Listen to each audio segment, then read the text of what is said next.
school லீவுன்னு சொல்றேன் நீ ஏன்னா வந்தல வேணாண்ணா எதுவும் தெரியலையா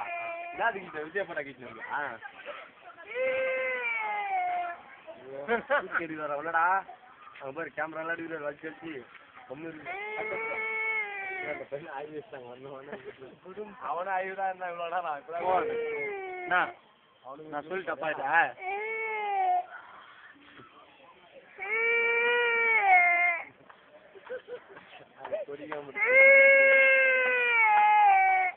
போறாங்க அவனுக்கு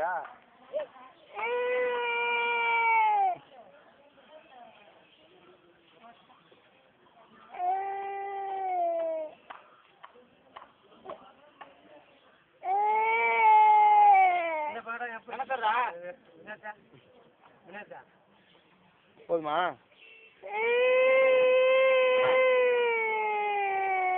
அவனுக்கு காமி அப்புறம் இன்னும் 2000